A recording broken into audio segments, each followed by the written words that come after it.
Magandang buhay, purihin ang Panginoon.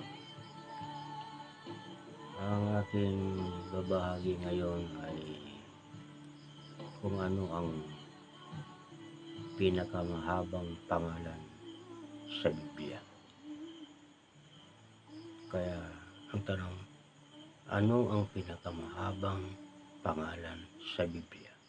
Ang sagot ay nakasulat sa Isayas Kapitulo 8, versikulo 1. Ganito ang nakatalak.